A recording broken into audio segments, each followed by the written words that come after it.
আমাদের এই যে প্ল্যান্টের যেগুলা খাত যেগুলা আমরা অনুমান করছি যে যে পরিমাণ খাম হয়েছে এখনো পর্যন্ত বেশি হইতে 40 থেকে 45% কাজ হয়েছে। বাকিগুলা কাজ এখনো পর্যন্ত অসম্পূর্ণ রয়েছে। তো আমিও কাম কইতাম চাই আর যে আমি যে আমরা বিভাগীয় কর্মী যারা আছেন এরা ওখান কইতাম চাই আর যে টানটানোর কত টাকা আমরা এখানে স্কিমও আইছে এবং কত টাকা ড্র হয়েছে এবং কত পার্সেন্ট কাজ হয়েছে, এইগুলা একটা থেকে আরেকটার লগে কোনো সামঞ্জস্য নাই। আমি একদিন এক্সিকিউটিভ ইঞ্জিনিয়ার দিয়ে আমি একদিন প্রশ্ন করছিলাম, স্যার আমরা এখানে কত পার্সেন্ট কাজ হয়েছে এবং কত টাকা ড্র হয়েছে এই কাজও রেখেছে। আমি এক্সিকিউটিভ ইঞ্জিনিয়ারের কাছ থেকে আমি কোনো সদুচ্চ উত্তর পাইছি না। আমাদের এলাকায় বিশেষ করে জলের খুব অভাব, কারণ আমাদের পুষ্করণীয় নাই, কোনো নলকূপও নাই আমাদের এলাকায়। এই প্রকল্পটা আসার পরে আমরা আশা করছিলাম আমরা বিশুদ্ধ জল পাইমু।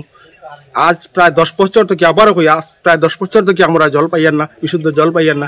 সরকারে শুনছি জল জীবন মিশনে ঘরে ঘরে জল দিব, কিন্তু আমরা সরকারের যে কথাটা শুনিয়া কিন্তু আমরা সরকারের যারা আমলা আছেন বা বিভাগীয় কর্তৃপক্ষ যারা আছেন তারা আমাদেরকে নেগলিজেন্সি করছেন, আমাদেরকে অবহেলা করছেন, আমাদেরকে বৈষম্য করছেন। গতিকে আজকে আমাদের DY3 মাধ্যমে যে এই জিনিসটা, এই আওয়াজটা বিভাগীয় কর্তৃপক্ষ আসাম সরকারের পদক্ষেপ নেওয়ার জন্য অনুরোধ করছি। ধন্যবাদ।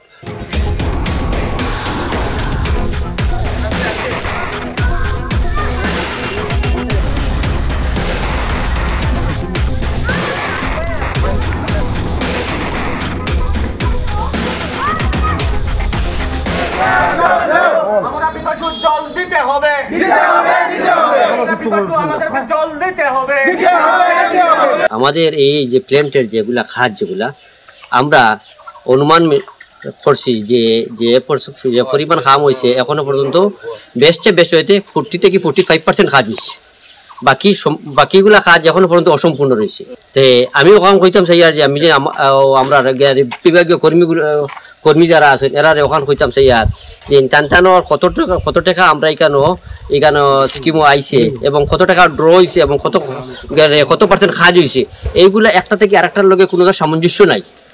আমি একদিন এক্সিকিউটিভ ইঞ্জিনিয়ার দিয়ে আমি একদিন প্রশ্ন করছিলাম, স্যার আমরা এখানে কত পার্সেন্ট কাজ হয়েছে এবং কত টাকা ড্র হয়েছে এই কাজও রেখেছে। আমি এক্সিকিউটিভ ইঞ্জিনিয়ারের কাছ থেকে আমি কোনো সদুচ্চ উত্তর পাইছি না। আমাদের এলাকায় বিশেষ করে জলের খুব অভাব, কারণ আমাদের পুষ্করণীয় নাই, কোনো নলকূপও নাই আমাদের এলাকায়। এই প্রকল্পটা আসার পরে আমরা আশা করছিলাম আমরা বিশুদ্ধ জল পাইমু। আজ প্রায় 10 বছর থেকে আবারও কই প্রায় 10 বছর থেকে আমরা জল পাইয়ার না, বিশুদ্ধ জল পাইয়ার না।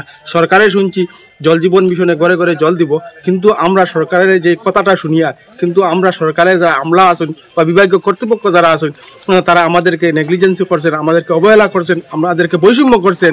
গতিকে আজকে আমাদের DY3 মাধ্যমে যে এই জিনিসটা, এই আওয়াজটা বিভাগীয় কর্তৃপক্ষ আসাম সরকারের পদক্ষেপ নেওয়ার জন্য অনুরোধ করছি।